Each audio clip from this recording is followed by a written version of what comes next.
유럽은 재림교회가 북미 지역 다음으로 복음을 전하기 시작한 지역입니다. 1864년 마이클 체코프스키는 유럽 땅의 선교사로서 첫 발을 내딛었습니다. 체코프스키는 이탈리아의 왈덴스 계곡에서 일하다가 스위스로 사역지를 옮겼습니다. 이후 그는 1867년에 북미 지역 외부의 첫 번째 재림교회인 트라멜란 교회를 설립했습니다. 1874년 재림교회는 존 넬빈스 앤드루스를 첫 공식 선교사로 파송했고 그는 스위스에서 체코프스키의 사역을 이어갔습니다. 오늘날 스위스는 인터유로피안 지회에 속해 있습니다. 20개의 국가로 이루어진 이 지회에는 약 20만 명의 재림교인이 있습니다. 이 지역 내에는 재림교회가 운영하는 출판소와 학교, 병원 등 많은 기관들이 있습니다. 스위스의 글란드에서는 라플라제라고 불리는 여름 캠프가 매년 열립니다. 이 캠프는 스위스 젊은이들의 삶을 영적으로 변화시키는 하나님의 선한 도구로 사용되고 있습니다. 아르나들은 어렸을 때 이 캠프에 참여했고 거기에서 배운 성김의 교훈을 삶으로 실천하고 있습니다. 저는 스위스를 떠나 이곳 이집트의 나일 연합회 학교에서 봉사하고 있습니다. 이곳에서 아이들을 돌보며 영어를 가르치고 있죠.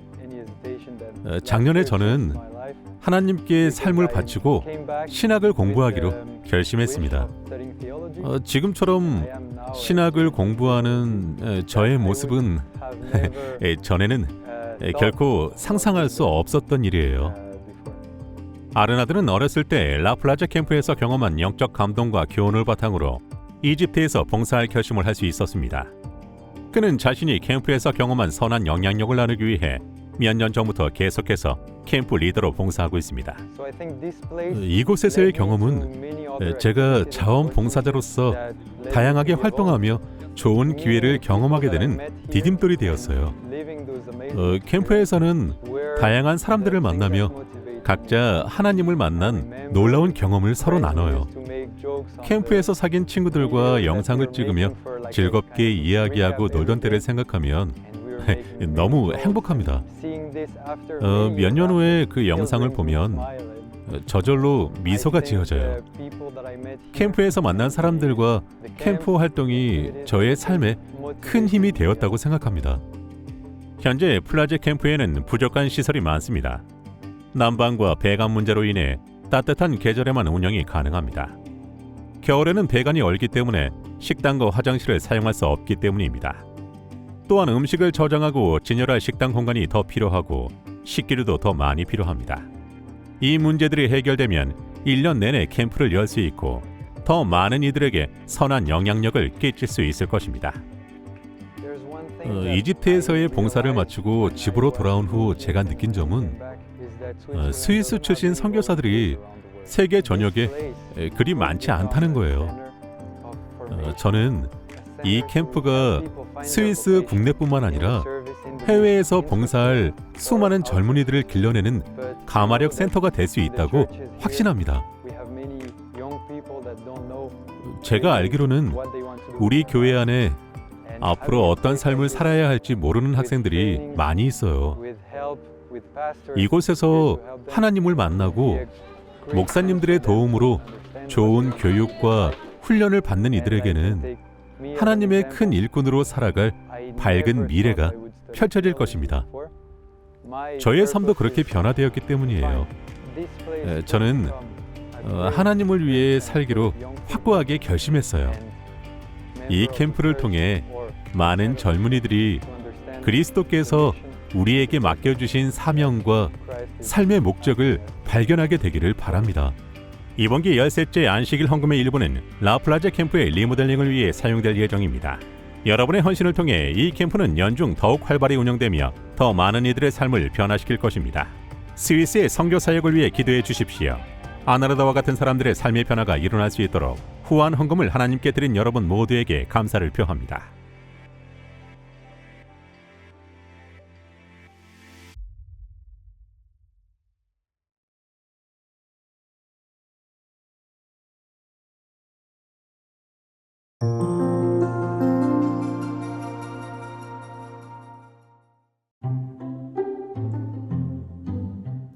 포르투갈의 세투발에 사는 티아고는 매일 아침 딸 로라를 재림교회 학교로 데려다 줍니다. 재림교회 교육 사역은 젊은 시절 티아고의 삶에 매우 큰 영향을 주었습니다. 그 당시 저와 우리 가족의 삶은 매우 힘들고 복잡했습니다.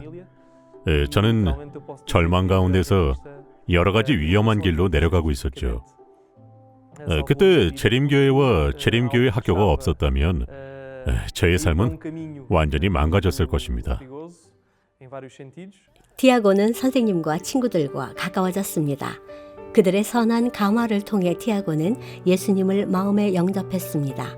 이제 티아고는 제7일 안식일 예수 재림교회의 신실한 교인입니다. 딸 로라가 학교에 갈 나이가 되었을 때 티아고는 로라를 어느 학교에 보내야 할지를 분명히 알고 있었습니다. 저와 아내는 하나님께서 함께 하신다는 확신을 갖고 결정을 내렸어요.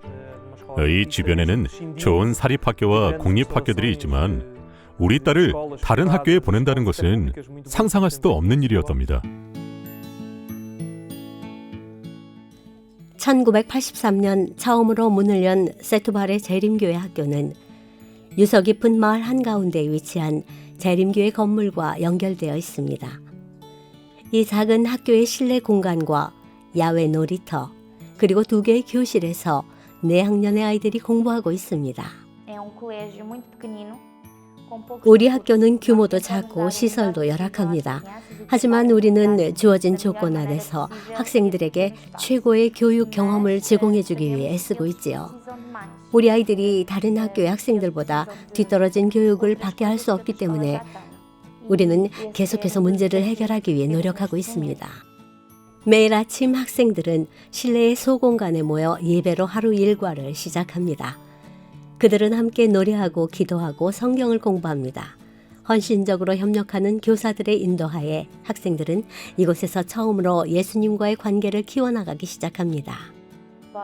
저의 임무는 아이들에게 지식을 전달할 뿐만이 아니라 그들이 영적으로 건강하게 성장하도록 돕는 것입니다. 아이들은 이 시간을 매우 좋아해요. 때로는 스스로 성경을 읽고 새로운 것을 발견한 후 매우 기뻐하기도 하지요. 그런 아이들을 보는 것은 아주 특별한 경험입니다. 저는 하나님이 우리를 사랑하시며 우리가 슬프거나 외로울 때에도 함께 하신다는 것을 배웠어요. 우리를 사랑하시고 우리가 사랑해야 할 예수님은 이 땅에 계실 때 참 좋은 일을 하셨고 또 우리를 데리러 다시 오실 거예요. 하나님을 사랑하는 법과 그분이 우리를 하늘로 데려가기 위해 다시 오실 것을 배웠어요. 포르투갈의 재림교회의 지도자들은 세투발 지역에서 재림교회의 교육 사업이 더 많은 사람에게 영향을 미칠 것을 꿈꾸고 있습니다. 우리는 학생들의 전인적인 성장을 고려하는 교육을 추구합니다. 학업적인 능력뿐만이 아니라 영적인 성장도 중요하게 생각하지요. 우리 교사들은 날마다 학생들에게 예수님의 사랑을 전달하기 위해 애쓰고 있습니다. 우리를 구원하기 위해 이 땅에 오신 예수님의 사랑을 경험한 학생들이 나아가 그들의 가족과 이웃에게 그 사랑을 전할 수 있도록 말이에요. 현재 우리 학교에는 37명의 학생이 있는데 그중 재림교인은 단지 9명뿐입니다. 바꿔 말하면 나머지 28명의 학생들의 가족에게 예수님을 전할 수 있는 좋은 기회가 있는 것이지요. 우리는 학생 가족들의 마음에 말씀의 씨앗을 뿌리고 있습니다. 더 큰 규모의 시설이 있으면 더 많은 비재림교인 가족들에게 복음을 전할 수 있고 나아가 세투발시의 주민들에게 더 많은 영향을 미칠 수 있을 거예요. 포르투갈의 이 작은 학교는 큰 잠재력을 지니고 있습니다.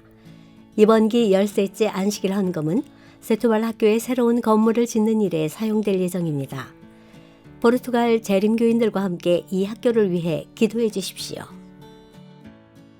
학생들과 가족들의 삶을 영원한 구원으로 이끌기 위해 노력하는 세투발 학교를 위해 기도해 주십시오. 또한 포르투갈의 교육 사업을 위해서도 여러분의 기도가 필요합니다. 10세째 안식일 헌금을 통해 이 사역을 후원해 주실 여러분 모두에게 감사를 드립니다.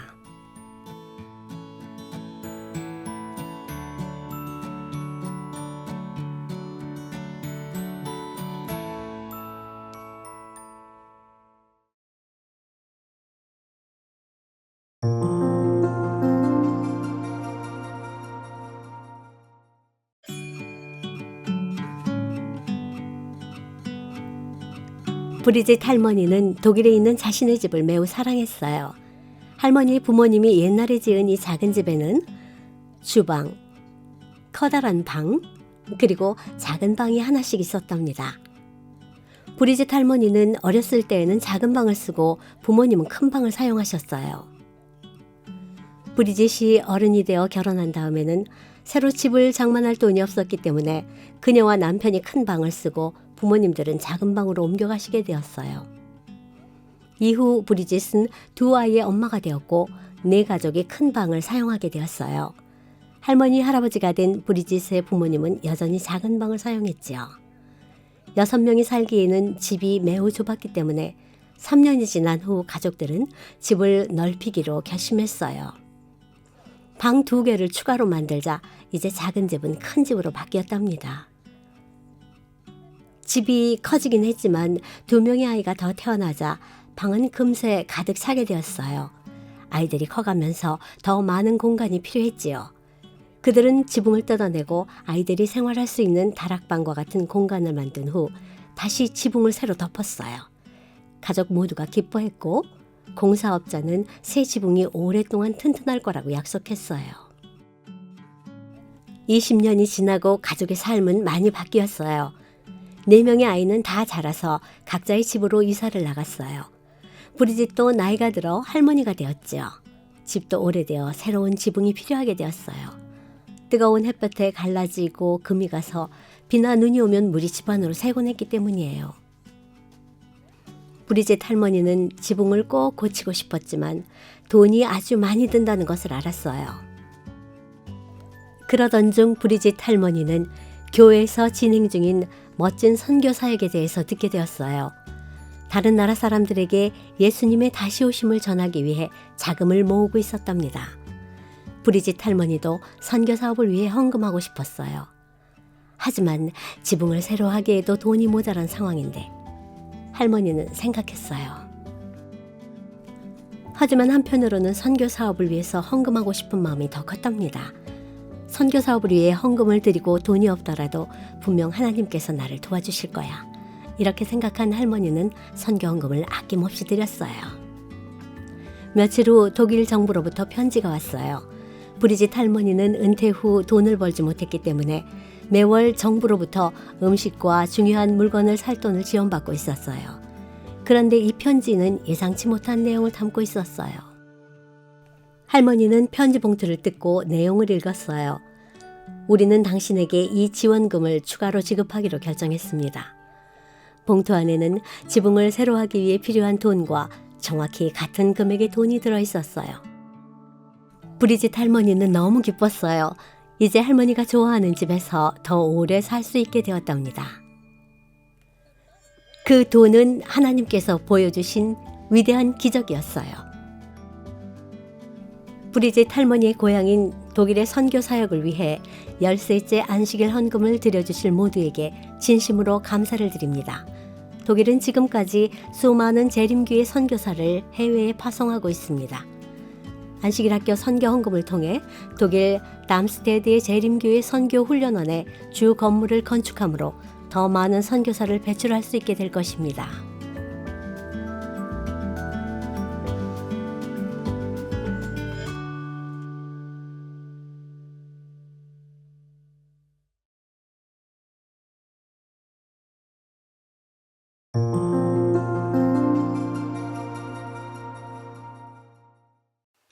어려운 상황이 닥치면 누가 진정한 친구인지를 알 수 있다는 말이 있습니다. 테루미 아키호와 카오루 타무나는 중학교 때 처음 만난 이후 50년 넘게 친한 친구로 지냈습니다. 자원봉사자인 테루미는 남편과 함께 도쿄의 특별 선교 사역을 위해 약 1년 동안 일해오고 있습니다. 카오루는 큰딸 사오리가 예수님을 믿고 침례를 받길 원했지만 안타깝게도 딸은 신앙에 관심이 없었습니다. 2021년 후반 카오루는 코로나 바이러스 합병증으로 인해 뇌 손상을 입고 병원에 입원하게 되었습니다.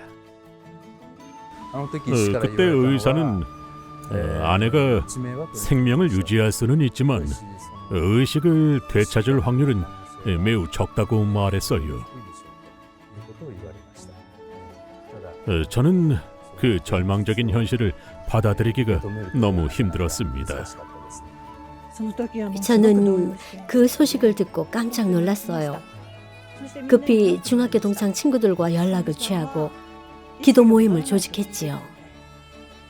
간절한 기도와 하나님의 은혜로 우리의 기도가 응답되었고 카오루가 의식을 되찾을 수 있었답니다.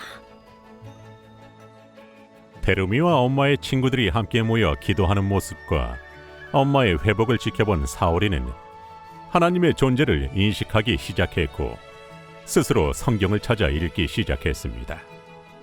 또한 사오리는 엄마의 소원이 자신이 침례를 받는 모습을 보는 것임을 기억했어요. 그녀는 주변의 재림교회를 찾았지만 코로나로 인해 큰 교회는 다 문을 닫은 상태였어요.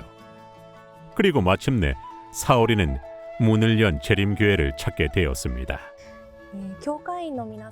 저는 교인들을 통해 목사님을 만났고 제 생일인 3월 17일에 침례를 받고 싶다고 말했어요. 테루미는 사오리의 삶이 변화되는 것을 보고 매우 기뻤습니다. 사오리는 푸나바시 교회를 열심히 출석하는 동시에 2021년 11월부터 테루미가 섬기는 도쿄 선교 사역팀의 일원이 되었습니다. 사오리는 우리와 함께 매주 금요일 온라인 소그룹에 참여해서 함께 기도하고 말씀과 삶을 나눈답니다. 사오리가 영적으로 성장하는 모습이 확연히 보여서 너무 기뻐요.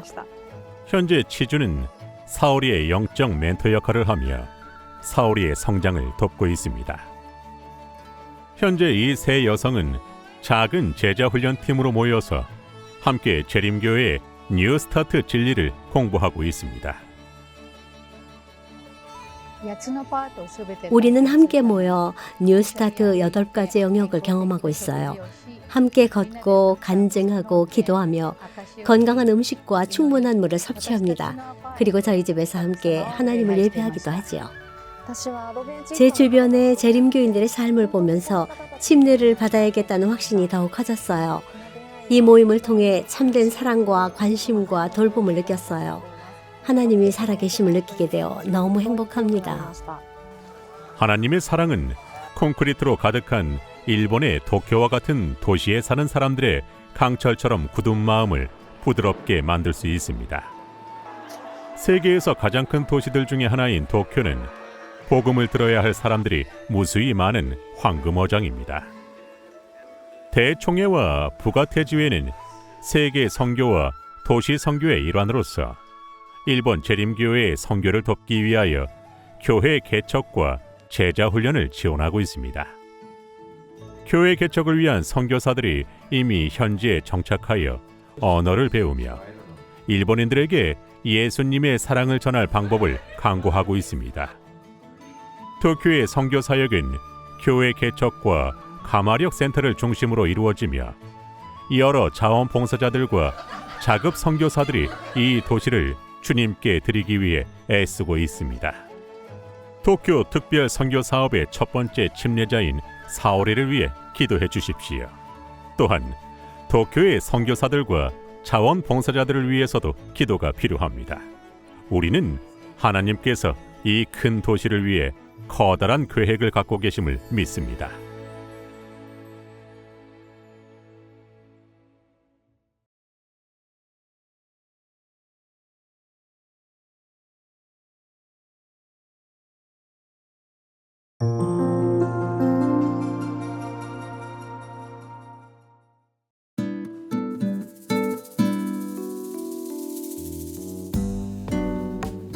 (1895년 2월 22일) 개척 선교사인 프랭크 웨스트팔은 브라질에 도착했습니다.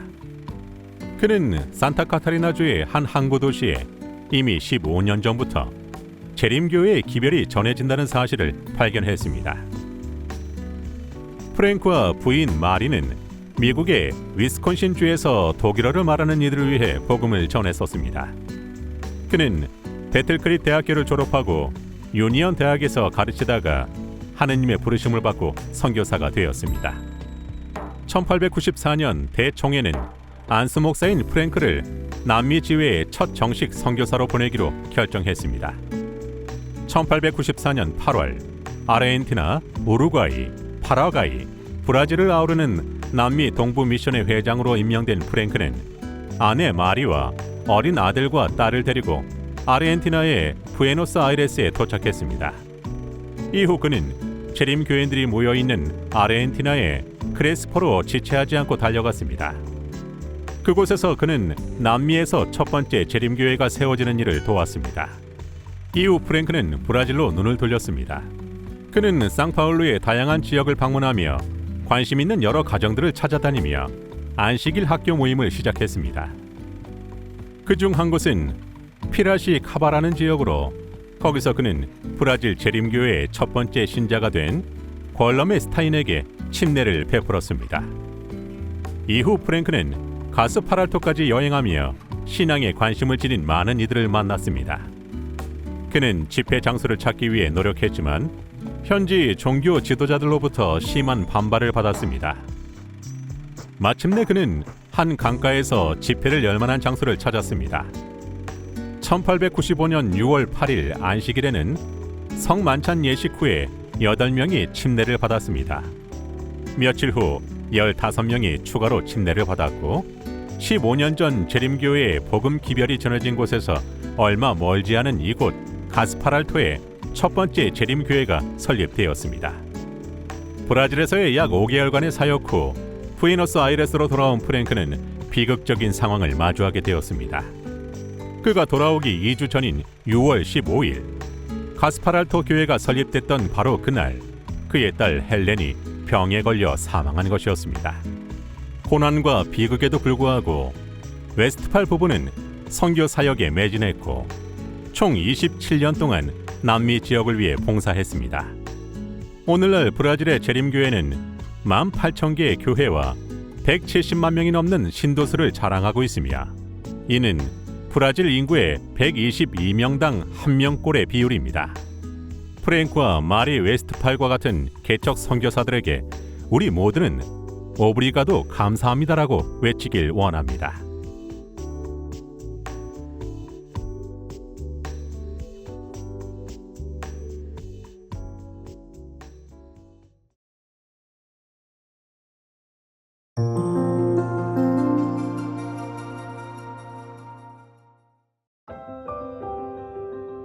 오늘날 여러 나라에서는 난민 문제가 매우 심각합니다.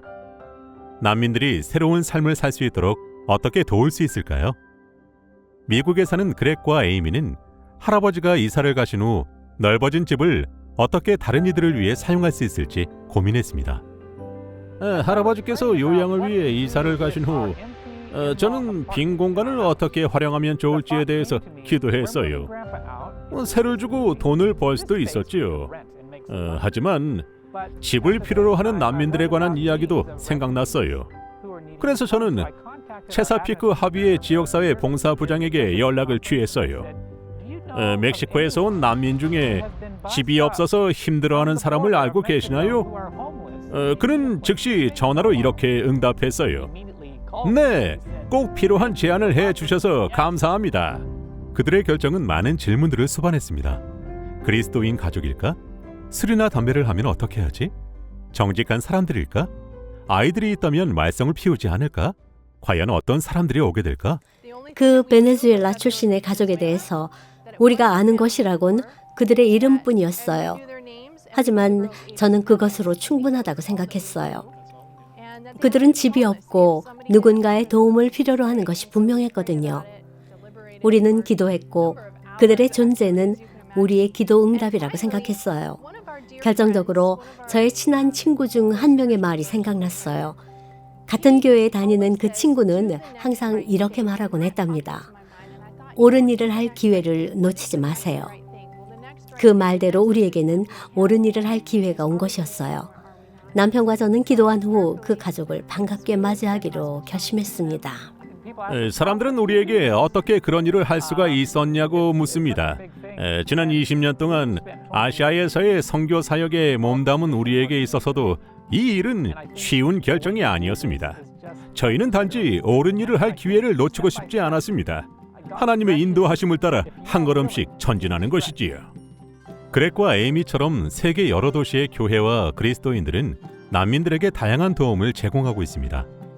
오스트리아 빈의 가마력 센터에서는 난민들에게 독일어 강습을 제공하고 의복을 나누어주며 정부 지원을 위한 문서 작성을 도와주고 있습니다. 또한 매주 1회 사람들에게 영양진 식사를 제공하고 가족들을 위한 식료품을 나눠주고 있습니다. 미국 조지아주의 클라크스톤에서는 난민 가족들에게 기본적인 음식을 제공하고 있습니다. 또한 그들은 가구와 매트리스도 제공합니다. 레바논의 베이루트에 위치한 재림교회 학습센터는 시리아 난민 아동들을 돕고 있습니다.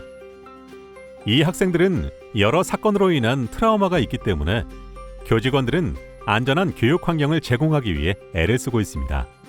또한 센터는 저녁마다 부모들에게도 영어와 독서 강의를 제공합니다. 콜롬비아주 메델린의 재림교회 대학은 난민 가족들이 소규모 사업을 시작하도록 지원하는 사업을 시작했습니다.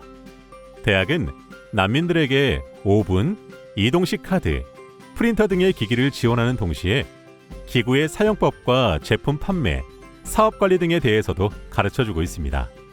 다른 나라로 피난하는 일은 매우 어렵고 힘든 일입니다. 언어도 다르고 문화도 다르며 무엇보다 경제적인 어려움을 극복해야 하기 때문입니다. 여러분도 그렉과 에이미처럼 주변의 어려운 외국인들을 어떻게 도울 수 있을지에 대해 한번 기도해 보십시오. 우리 주변에 하나님의 사랑을 나타내기 위해서는 옳은 일을 할 기회가 올 때 그것을 붙잡아야 한다고 생각합니다. 그렇죠, 에이미? 우리가 옳은 일을 위해 한 걸음씩 전진한다면 하나님께서 친히 우리의 앞길을 인도하실 것입니다.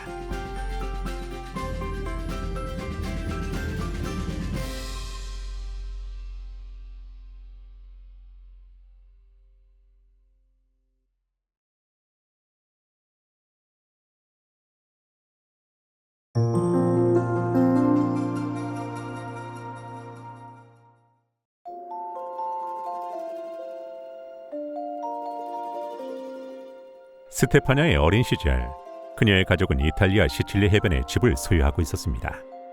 매일 아침 그녀는 이웃집 가족들이 성경을 읽고 기도하는 모습을 보았습니다. 어느 날 아침, 그들은 예배 시간에 스테파냐를 초대했습니다. 이웃집 아이들 중에 안드레아는 참 똑똑했고 재미있는 친구였어요. 그 당시 저의 또래 남자아이들과는 다르게 매우 친절했지요. 우리는 정식으로 교제하기 시작했고 그는 저의 남편이 되었답니다.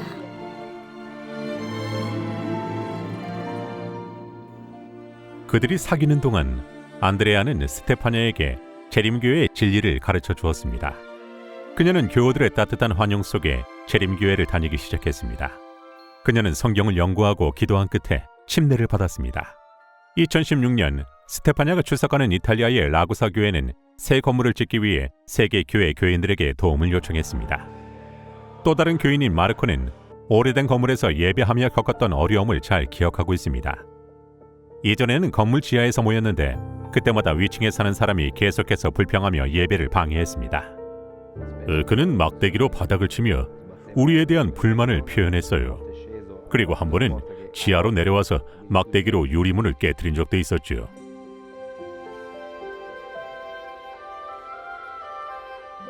여러분이 드린 13째 안식일 헌금을 통해 이들은 아름다운 새 교회를 지을 수 있었습니다.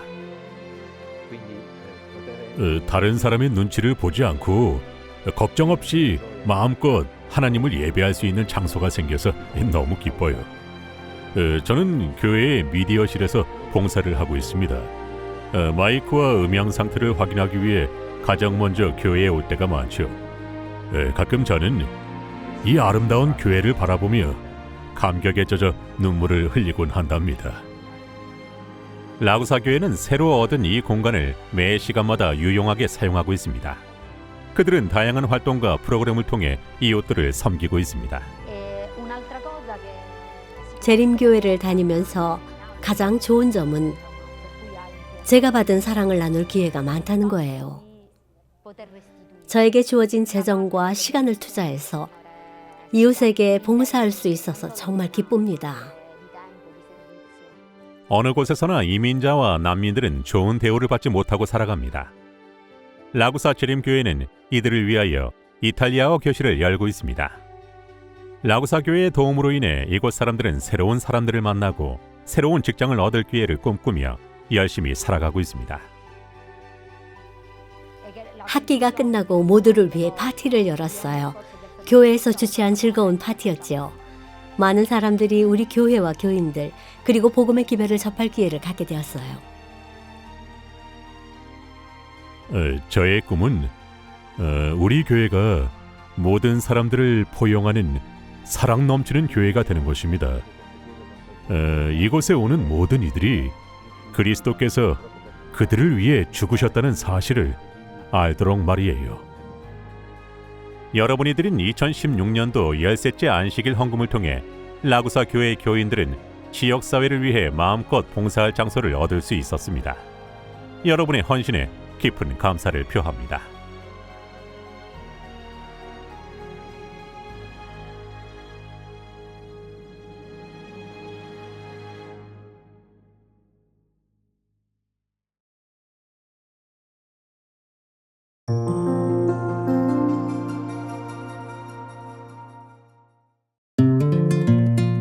데니사는 유치원에 가길 좋아하는 3살짜리 여자아이예요.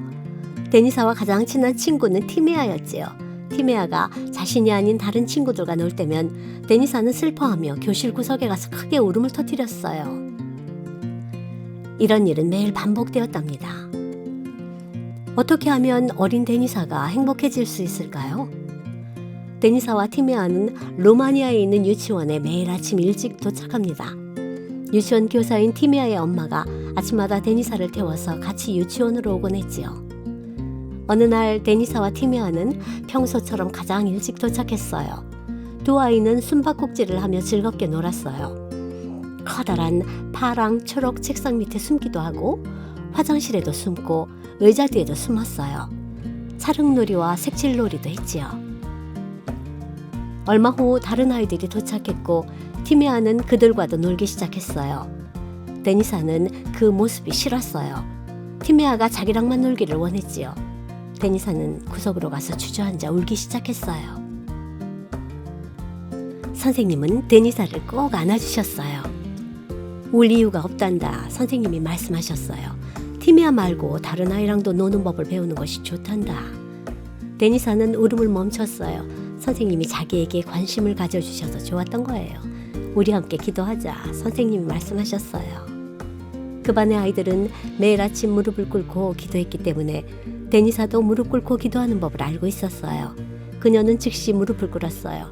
선생님도 무릎을 꿇으시고 먼저 기도하셨어요. 하나님 아버지, 데니사의 마음이 가라앉게 해주시고 티메아뿐만이 아니라 다른 아이들과도 잘 놀 수 있도록 도와주세요. 데니사는 울음을 그치게 도와달라고 기도했어요. 이후 선생님은 데니사에게 수업 활동 준비를 도와달라고 부탁하셨어요. 얼마 후 데니사는 다른 친구들과도 어울려 놀기 시작했어요. 아이들은 새, 개구리, 메뚜기, 나비, 금붕어 모양의 나무 조각 퍼즐을 만들었어요. 데니사는 노란색 가슴과 갈색, 초록색 날개를 가진 작은 새 퍼즐을 가장 좋아했어요. 그 해 선생님과 데니사는 많은 시간을 함께 기도했답니다. 그리고 두 번째 해에는 상황이 훨씬 더 좋아졌어요. 데니사는 티메아와 선생님과 함께 안식일에 교회에 나가기 시작했어요. 선생님은 안식일 학교반도 가르치셨어요. 데니사는 안교반에서 예수님에 관하여 배우는 것을 매우 좋아했어요. 이제 11살이 된 데니사는 여전히 기도를 많이 드린답니다. 안식일 학교에서도 항상 제일 먼저 손을 들고 대답하지요. 데니사와 티메아는 여전히 가장 친한 친구로서 거의 매일 함께 놀며 우정을 키우고 있습니다. 이번 13째 안식일 헌금의 일부는 데니사와 같은 아이들이 기도하는 법을 배울 수 있도록 루마니아에 있는 재림교회 학교와 방과후 학교를 돕기 위해 사용될 예정입니다. 여러분의 후한 헌금에 깊은 감사를 드립니다.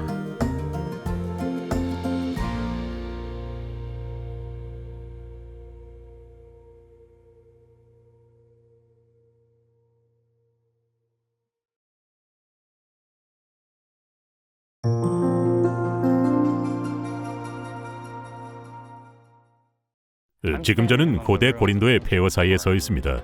이 크고 영향력 있는 그리스도시는 종교와 문화와 무역의 중심지였습니다. 사도 바울이 서기 50년경 고린도에 도착했을 때 그는 아굴라와 브리스길라 부부와 함께 천막을 만드는 일을 했습니다. 그들은 천막 제작자였지만 선교에 대한 마음도 가지고 있었습니다. 그리고 그들은 이 이교 도시에서 엄청난 선교적 도전에 직면했습니다. 천막 제작은 생계를 위한 바울의 직업이었지만 선교는 그의 소망이었습니다. 성경에 따르면 그는 안식일마다 성전에서 가르치며 유대인과 헬라인 모두에게 복음을 전했습니다. 오늘날에도 현대적 의미의 천막 제작자들이 있습니다. 자비량 또는 자급 사역자로 불리는 이들은 바울처럼 자신의 직업을 선교에 활용합니다. 이들은 선교사이지만 교회로부터 월급을 받지 않습니다. 그들은 스스로 일자리를 찾고 스스로 돈을 벌어 생계를 꾸려나갑니다. 제 인생의 꿈은 선교사였기 때문에 앞으로도 계속 선교사로 살아야겠다고 결심했습니다. 작업 사역을 통해 일도 하면서 선교사로서 사람들에게 예수님을 전할 수 있어서 좋아요. 자급 사역자들은 보통 정규적 사역이 어렵거나 불가능한 나라와 지역에서 일합니다. 선교사가 허용되지 않은 곳에서도 일할 수 있지요. 그들은 그리스도의 사역 방법, 즉 사람들과 함께 섞이고 동정심을 보이고 필요를 채워주고 신뢰를 얻은 후 예수님을 따르도록 권유하는 방식을 따릅니다. 자급 사역을 할 때 저는 교사로 불리웠습니다. 전도지를 나눠주면 금방 추방당할 수 있기 때문에 그렇게 할 수 없었죠. 대신 그들에게 진실하고 친근한 사람이 되어주고 은밀하게 진리를 공유해야 했습니다. 한 번은 직장 동료와 오랫동안 대화를 나눌 기회가 있었어요. 우리는 영적인 것에 대해 이야기를 나눴지요. 그때까지 그녀는 기독교를 접해본 적이 없었습니다. 그때 저는 제가 아니면 예수님에 대해 전혀 듣지 못할 영혼들이 많다는 사실을 깨달았어요. 재림교회의 세계 선교센터는 선교사들에게 훈련과 자료를 제공하여 현지에서 자급 사역자를 지원할 수 있도록 돕고 있습니다. 또한 글로벌 미션은 자급 사역자들이 함께 모여 교제하고 경험을 나누며 훈련을 받고 영적으로 재충전할 수 있도록 수련회를 운영하고 있습니다. 자급 사역자들은 종종 고립된 상태에서 일하기 때문에 비슷한 경험을 가진 다른 이들과의 교류가 필요합니다. 이것이 지금 우리가 할 수 있는 가장 큰 사명입니다. 꼭 목사나 교사나 간호사가 될 필요는 없어요. 어떤 일이든 가능합니다. 그래서 저는 하나님을 찬양합니다. 자급 사역으로의 하나님의 부르심을 느끼고 있거나 선교가 어려운 국가나 도시에서 일할 수 있는 직업을 갖고 있다면 저희 웹사이트를 방문하여 자세한 정보를 확인하시길 바랍니다. 우리의 부르심은 오직 예수님께로부터만 나옵니다. 중동 또는 북아프리카 지역의 텐포리 창에서 미전도 종족에게 복음을 전하라는 하나님의 부르심을 느낀다면 그 일을 하십시오. 하나님께서 여러분을 돌보실 것입니다.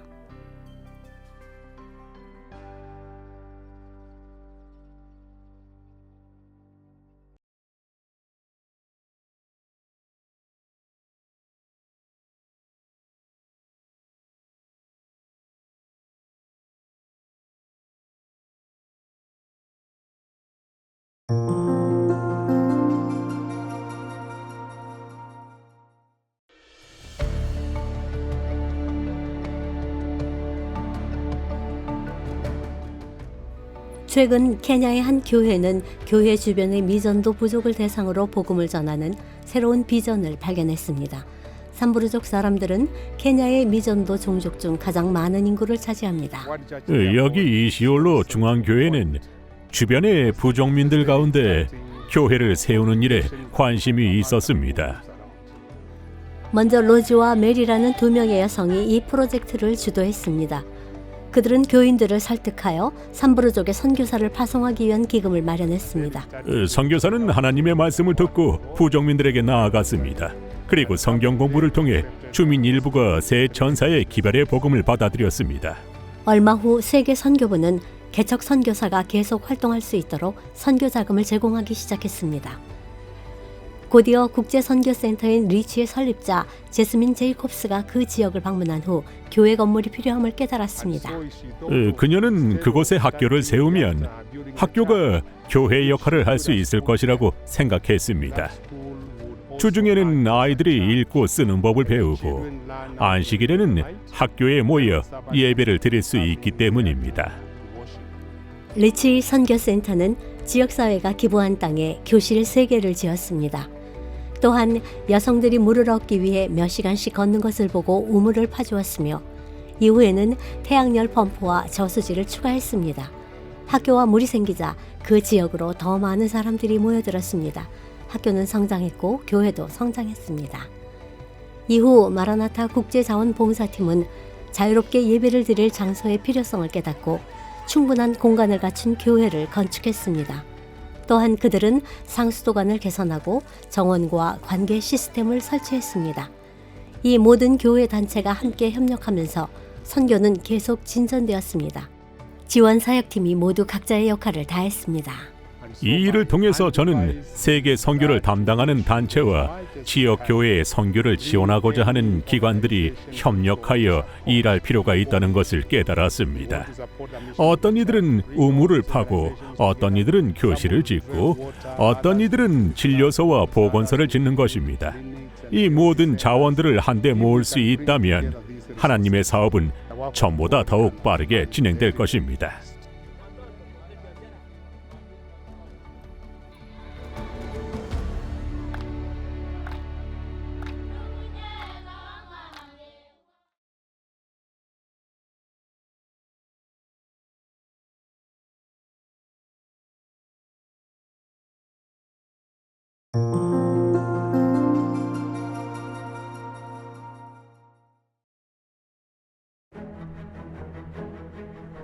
스티븐 헤스켈은 포르투갈을 방문한 최초의 재림교회 목사입니다. 헤스켈은 대총회 선교사 소속으로 전 세계를 다니며 각 지역의 선교 사업을 점검하던 중 1889년 7월 포르투갈에 도착했습니다. 이후 포르투갈의 재림교회는 1904년 9월 26일 리스본에 도착한 미국인 선교사 부부를 통해 본격적으로 시작되었습니다. 클라렌스 에머슨과 메리 헤스켈은 재림교회의 기별을 전하려는 열정을 지닌 젊은 부부였습니다. 그들은 포르투갈어를 배우기 시작했고 얼마 지나지 않아 재림교회의 서적을 판매하고 주민들을 방문하며 설교하는 일을 시작했습니다. 이처럼 소박하게 시작한 포르투갈 재림교회는 현재 교인 수 10,000명 규모의 교회로 성장했습니다. 하지만 인구 1,000만 명에 달하는 포르투갈에서의 선교적 도전은 여전히 분명합니다. 커져가는 도시에서 복음을 전하기가 쉽지 않으며 사람들은 바쁘고 정신이 산만하여 기독교 이외의 것들에 관심이 많습니다. 재림교회가 포르투갈에서 성공을 거둔 사역 중 하나는 바로 교육 사업입니다. 세투발 36학교는 1983년에 문을 열었습니다. 릴리타는 이 학교가 시작될 때부터 학생들을 가르쳐 왔습니다. 그녀는 단 2명의 교회 학생만 데리고 학교를 시작했던 때를 아직도 기억합니다. 페르난도와 호르헤는 이곳 세투발 학교의 첫 학생들이었어요. 이후 다른 아이들이 학교를 들어오기 시작했지요. 첫 해가 끝날 무렵에는 학생 수가 28명이 되었어요. 우리는 계속해서 학교 문을 열었고 학생 수는 계속 늘어났지요. 작은 교회 공간은 금세 꽉 찼고 결국 역 건물을 구해서 이사할 수 있게 되었습니다. 학부모들은 이 학교가 다른 학교보다 더 좋은 교육을 제공한다는 사실을 알게 되었습니다. 이리하여 학생들은 기독교 가치관을 배우고 가족들은 재림교회에 관심을 갖게 되는 일이 수년 동안 계속되었습니다. 우리 학교는 가마력 센터와 같습니다. 학교는 교인 자녀뿐만 아니라 비교인 자녀, 심지어는 다른 교회에 속한 아이들에게도 영향을 미치는 중심이지요. 우리는 특별한 날을 정해 학생들과 가족들을 교회로 초청합니다. 그중 일부는 패스파인더 클럽에 가입하여 결국 침례를 받은 가족들도 여러 명 있습니다. integraram nas atividades do movimento dos desbravadores e foram seguindo a sua carreira até ao batismo. 패스파인더는 교회와 학교의 교육 사업을 보완하고 완성하는 역할을 합니다. 궁극적으로 우리는 영혼을 위한 교육을 추구합니다. 우리 교회는 분명한 선교 비전을 기초로 운영되고 있습니다.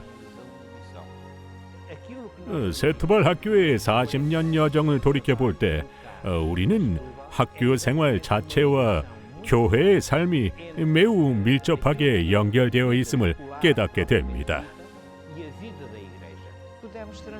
우리는 아이들에게 예수님에 대한 지식을 전할 뿐만이 아니라 자녀와 함께 교회에 참석하는 부모와 보호자들에게도 복음을 전하고 있습니다. 이 작은 학교는 큰 잠재력을 지니고 있습니다. 하지만 안타깝게도 학교를 더 확장하기 위한 공간과 자원이 부족한 상태입니다. 교직원과 학생들, 그리고 교인들은 이 학교의 잠재력을 수용할 수 있는 새 건물이 지어지기를 기도하고 있습니다. 이번 기 13째 안식일 헌금의 일부는 빠르게 성장하는 이 지역에 새 학교 건물을 짓는 데 사용될 것입니다. 이를 통해 더 많은 가정이 재림교회 교육에 영향을 받을 것을 기대합니다. 저는 이 학교에 특별한 애정을 가지고 있어요. 저는 학교가 더 발전할 수 있도록 항상 기도하고 있습니다. 언젠가는 더 크고 좋은 시설을 갖춘 더 좋은 조건의 학교가 되리라고 믿고 있으며 그것이 우리의 목표라고 생각합니다. 이 학교는 제 마음속에 자리 잡고 있습니다. 릴리타와 함께 세트발 학교를 위해 기도해 주십시오. 포르투갈 가족의 삶을 변화시킬 수 있도록 13째 안식일 헌금으로 후원해 주실 모든 분들께 감사를 드립니다.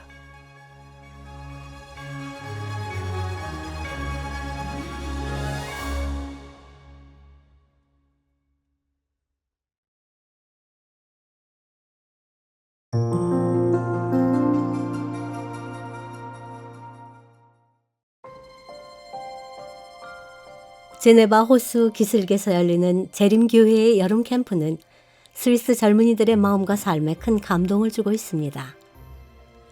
아드리아나는 캠프에서의 좋은 추억 때문에 여름마다 플라제 캠프에서 봉사하고 있습니다.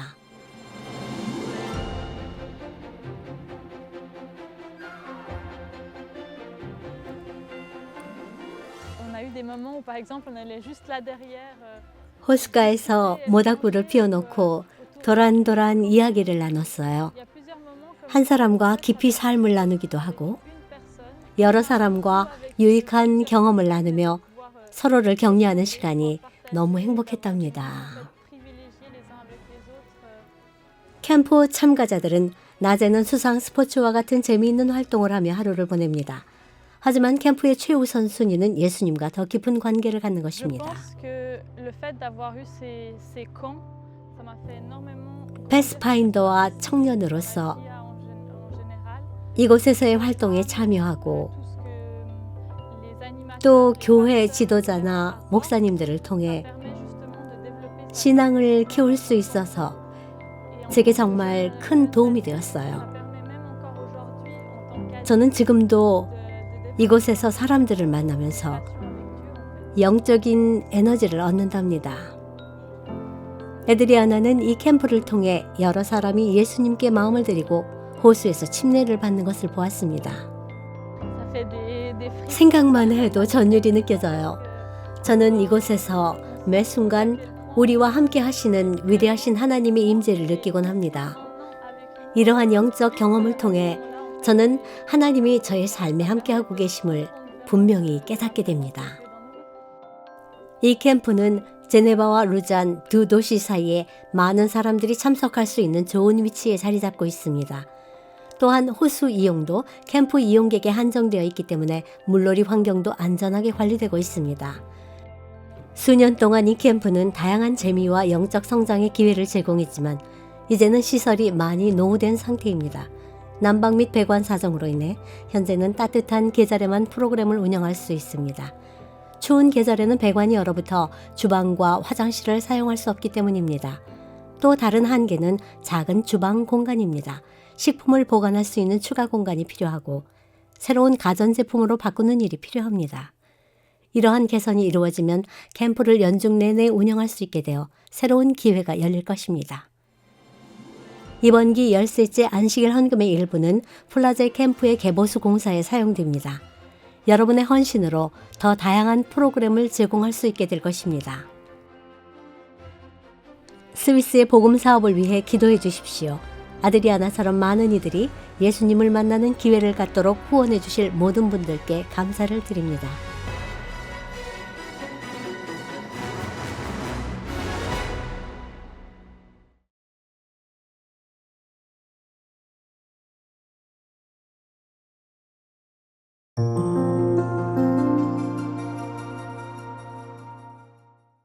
Lord, open up our eyes. Let there be no disguise of the pain we see. Lord, open up our hearts to not ignore the cries of a world in need, and open up our ears so we can hear your call to share the hope you freely gave, and open up the path so we will have no fear as we go out to reach the world you long to save.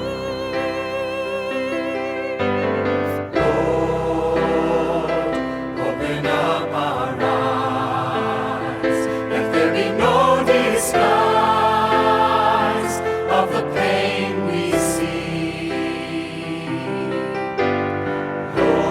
Lord, open up our hearts to not ignore the cries of a world in need, and open up our ears so we can hear your call to share the hope you freely gave, and open up the path so we will have no fear as we go out to reach